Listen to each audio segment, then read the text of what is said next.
안녕하세요. 세상의 모든 꿀 정보를 전해드리는 꿀벌TV입니다. 쌀을 씻을 때 자연스럽게 나오는 부연 쌀뜨물 어떻게 하시나요? 많은 분들이 그냥 버리는 걸로 알고 있습니다. 쌀뜨물에는 비타민 B1, B2, 전분질 같은 좋은 영양분이 많이 남아있는데 이 물을 그대로 버리게 되면 세균들이 이 영양분을 먹고 증식하게 되면서 그로 인해 수질오염까지 일으킨다고 합니다. 하지만 쌀뜨물 활용 팁이 조금씩 소개되면서 버리지 않고 활용하는 분들도 조금씩 늘고 있죠. 그런데 쌀뜨물은 생각보다 활용 방안이 많은 것으로 알려져 있습니다.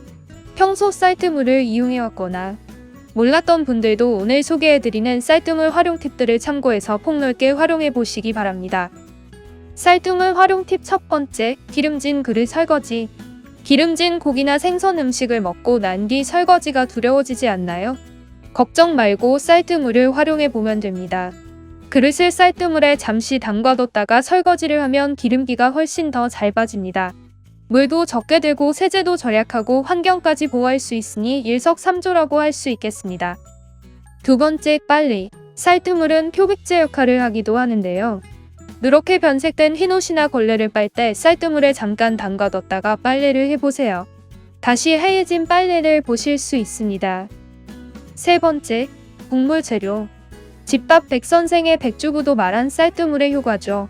쌀뜨물에는 비타민 B1, B2, 지질, 전분질이 녹아있어서 각종 찌개를 끓일 때 쌀뜨물 넣어주면 국물 안에서 여러가지 맛을 담백하게 잘 잡아줍니다. 네 번째, 음식물 냄새 제거. 김치를 보관했던 밀폐용기의 냄새 때문에 애먹으신 적 한 번쯤 있으시죠?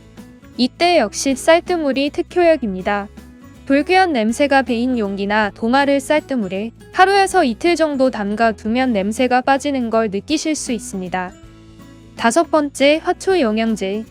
쌀뜨물은 식물에도 참 좋은데요.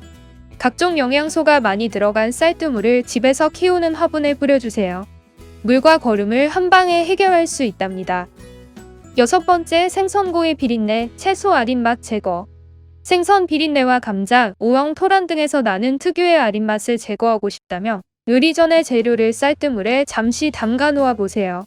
쌀뜨물 속의 전분 입자가 표면을 감싸줘서 산화를 방지하고 생선 비린내와 아린 맛을 없애줍니다.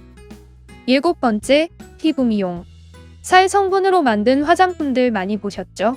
쌀뜨물에는 수용성 비타민과 미네랄 성분이 다량 함유되어 있는데요. 세안할 때 쌀뜨물로 하게 되면 미백 효과와 진정 보습 효과를 볼 수 있습니다. 여드름 같은 트러블 치료에도 참 좋다고 합니다. 다만 세안용으로 쓸 쌀뜨물은 마지막에 나오는 것이 좋다고 합니다. 더운 물을 약간 섞어서 따뜻하게 세안해주고 마지막으로 헹굴 때는 찬물로 씻어주면 됩니다. 팩으로 사용하는 방법도 있는데요.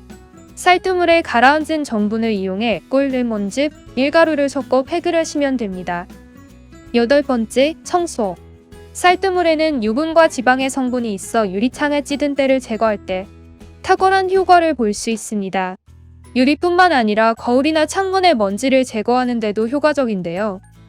쌀뜨물과 알코올을 1대1 비율로 섞어서 뿌려주면 됩니다. 집안의 목재 가구에도 물 대신 쌀뜨물을 사용하게 되면 왁스 칠 효과를 볼 수 있지만 코팅이 되어 있지 않은 가구에는 사용을 자제해야 하고 화장실이나 싱크대 청소 시 악취를 제거해주는 효과도 있답니다.